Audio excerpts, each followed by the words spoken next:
What is going on, guys? Welcome back. Commentary for you. Want to thank my sponsor, Steel Supplements. Link and discount code down in the description. I also generally put a link where you can go try a product where you just have to cover shipping. Sometimes it's a pre-workout, other times it's an intra-workout. Generally, I also throw in a shirt, a towel, a shaker cup, and the shipping is usually between $4 and $9. So go ahead and check that out. Get yourself some quality products and really not have to pay that much out of pocket. Also, I can tell you today officially is the last day with Webull. Open an account. They'll give you a stock value between $300 and $300. Deposit more than $5, you'll get another value between $8 and $2,000. Just a sidebar on that. I have now had meetings with Webull, I believe, 4 separate times, and they are always amazed at the success rate my channel has despite not covering finances. So understand that you guys have an international company reassessing how they promote things because they're seeing a validity in the sports gaming and really just total sports picture, which is pretty impressive. Every time I've talked to them, they've really been taken back by somebody that doesn't talk a whole lot about finances, yet gets such a return, even better than the channels that do talk about finances, that have a higher number of subscribers than I do. So want to thank you guys for all the support with that, and honestly get into this Madden conversation where Keenan Allen making his annual complaint.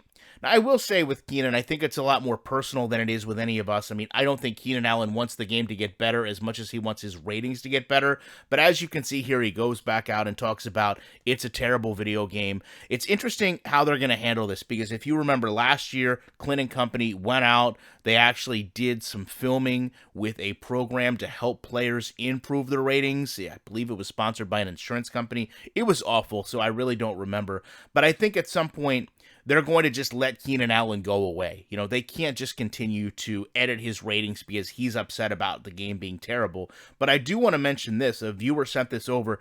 Fairly interesting that if you look at this from the EA Sports website, it appears they flipped the offense and defense ratings when promoting the game.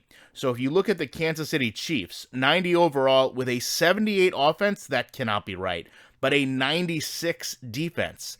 So I would say there's a highly likely probability of they inverted these rating numbers and they really would have the Chiefs with a 96 offense and a 78 defense. How far down the line that goes, you know, it's really hard to tell because most of these ratings are so close together, you really can't kind of discern which would be which, but I'm pretty sure with the Chiefs, it's clear they've got a better offense than they do a defense.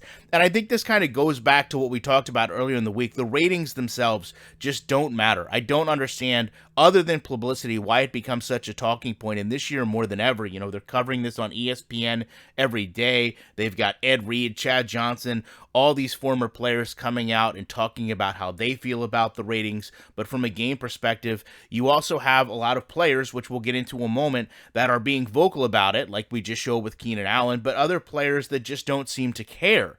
And I think when you look at what this is intended to do, it's going to create a conversation even with non-gamers. It's going to drive people to pages like this at EA's website, which are incorrect. It's going to drive people to trailers, which are highly downvoted. I just don't know where they think this is becoming positive. Now, the final point I want to make here, and this is an interesting one, because this is one of the players that did not care. A.J. Brown basically came out and said, I don't care about Madden. My dreams are bigger than a video game. Good for him. But when you look at ratings, I've always said it's very subjective. I know there's people that are upset that a Cowboys fan handles a lot of the ratings, and if that's the case, how fair and balanced can they be? And, you know, if they're using the Amazon Web Service data, why can't that just be used to derive these ratings? And to the point of generating topic with Madden, the ratings have always been, I would say, one of the top 5 things. It shouldn't be, because it's something so easy for them to change, so easy for them to frustrate, so easy for them to generate frustrations, or at least vocal sports fans. When you look at things across the board like this, so PFF comes out here, A.J. Brown was not ranked as a top 20 wide receiver in Madden 22, but graded a 90.4, which is tied for second in the league. Should you not set aside those ratings and at least understand that from a top 10, top 15, top 20 perspective, that those players should likely be very similar? Should there not be a 95, 98% capture rate from the top 20 wide receivers in stats to the top 20 wide receivers in Madden. And of course, with play, with teams, you're going to have some variance.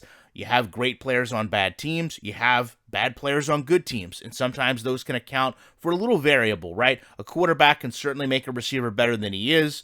In most cases, a wide receiver really can't make a quarterback better than he is. If he's not going to throw the ball to you, if he can't get the ball out in time, if he's making poor decisions, then obviously you're going to struggle to have those numbers as good as they could be. But in some cases, a wide receiver can carry a team, just not as much as a quarterback can carry a team. So I think if you look at a topic like this, it's much more prevalent than just, well, A.J. Brown's ratings aren't right. They rated A.J. Brown too low on speed, or his catching isn't. All these arbitrary things we talk about.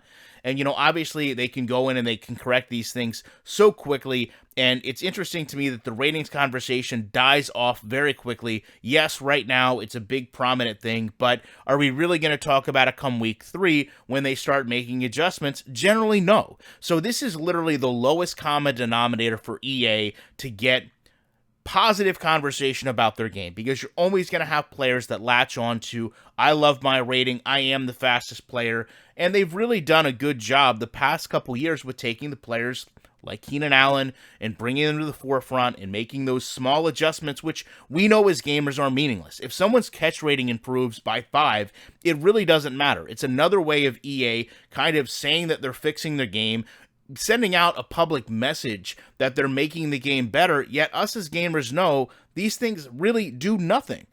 And the fact that they're going over and you look at their page and they invert complete ratings from offense to defense shows you that's how little it matters to them. They're looking at numbers that are, in most cases, going back to that image, so close together, right? Let's say that the Patriots offense is an 87 overall, but the defense is an 82. Are you telling me that someone's going to look at that when they're creating that image and know right away, oh, no, it's the 87 offense, not the 82 defense. These are inverted. Of course not. It's because so many of the team overall ratings are so close together, it doesn't matter. So naturally, when you have all the player ratings so close together, no matter how many times they tell us they stretch the ratings out to make them more meaningful, it just doesn't seem to make a whole lot of sense. I mentioned on the first video when we went over the safeties, do you really think that only, 20% of the league is able to have a safety 90 overall or higher? What does that mean? How can you actually context that into gameplay? Oh, of all the teams in the league, only 20, 15, 10% of them deserve a safety above 95. Only that percentage are playing over that. What does that mean? Like, where are you getting that from? Are you getting that from a complete defense perspective? Are you getting that from tackles, interceptions? That doesn't make sense.